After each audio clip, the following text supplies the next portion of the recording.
This is Lahore, the city of gardens, the heart of Pakistan.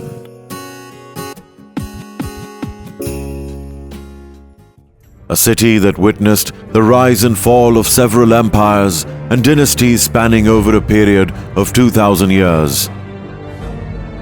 Now echoes in the realms of history. Situated in northeastern end of the Punjab province, Lahore was named after a character of Hindu mythology, Lava, the son of Hindu god Rama. Rama was believed to be the founder of the city. The city has seen eras of turbulence, but then the Mughals, who were the real lovers of Lahore, contributed a lot to maintain peace and beauty here. Shah Jahan, the great Mughal emperor, had once said, "O my Lahore, be always full of bliss. May plague and death be away from you." Empress Noor Jahan, the most influential woman at the king's court, had said, "I've purchased Lahore with my life by giving my life to Lahore. I have actually purchased another paradise. In this paradise, I am Lahore Fort, an unprecedented marvel of architecture and construction located in the northwestern corner of the walled city. I had been built, damaged, demolished, rebuilt and restored several times. Historians agree that almost all the forts on the present location were constructed with the view to stop the way of the invaders who could enter the city from the north. History tells us that a fort had existed at the same location when Muhammad bin Sam attacked Lahore in the 12th century. Sam was the master of Qutbuddin Aibak, the founder of Mamluk dynasty of the Delhi Sultanate. In the 13th century, Mongol invaders demolished a fort built here, whereas Sultan Balban of Turkic Mamluk dynasty of Delhi Sultanate had got constructed a new fort at the same site. In the 14th century, when King Taimur attacked India, also razed to the ground a fort which existed here. Thus the forts constructed before and during the Muslim era were built at the same location where you find me today. According to Akbarnama, before my construction in 1566, Akbar had ordered to demolish an old fort at the same site. It was probably the same fort which was constructed in the 15th century. Today I am considered a great work of art, the splendor of the Mughals. Akbar's constructions are rarely seen now. However, the unique Akbari gate is still present, which was probably completed in 1566. During the same years, Akbar also constructed in me Diwan-e Khas and Jharoka-e Darshan.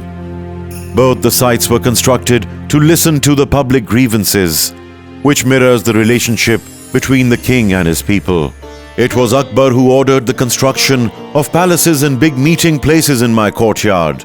All these buildings were decorated, keeping in view the royal culture and standards of nobility.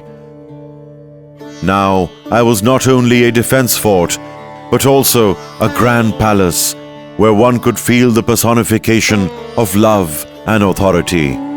The construction of Jahangir's palace, namely Daulat Khana-e Jahangiri, though started during Akbar's rule, was completed when Jahangir was sworn in. The front side of the palace is constructed with red stones where one can see the influence of Hindu motifs. Jahangir used this building as a bedroom. It was later turned into a museum during the British period. One of the buildings constructed by Jahangir was a library, namely Maktab Khana. It was built during 1517 and 18 under the supervision of royal builder Mamur Khan. It was used to perform official chores during different times. Jahangir's palace was built in 1617 by King Jahangir himself. Adjacent to Maktab Khana is a mosque, namely Moti Masjid, which was built by King Shah Jahan in 1645. Its roof is cemented and white marble and its majestic pillars seem like magical beings.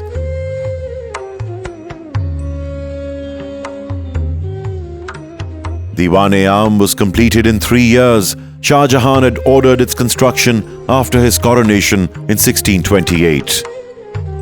The 40-pillar building is situated right in the middle of mine. However, its biggest part was damaged during an attack by the Sikhs at the end of the Mughal era. Shah Burj or Sheesh Mahal was constructed in 1631 and 32 on the orders of Shah Jahan. Whenever he came to Lahore, his beloved Queen Mumtaz Mahal used to stay in Sheesh Mahal. Situated in my southeast, this magical-looking palace carries an unprecedented grandeur and beauty. There is a spacious hall in the front with several rooms behind and on the sides. The rear chamber houses a marble screen beautifully carved out in tendril, floral and geometric patterns. The chief features of Sheesh Mahal are gilt work, pietra dura work, marble perforated screens, and mosaic work with stucco tracery. Built in 1631, there is a building named Bangla inside Sheesh Mahal. Precious stones were used in bulk and with expertise there. It is also called Naulakha. The very attraction of it is in the carving of Persian floral designs and geometric forms made up of several different stones.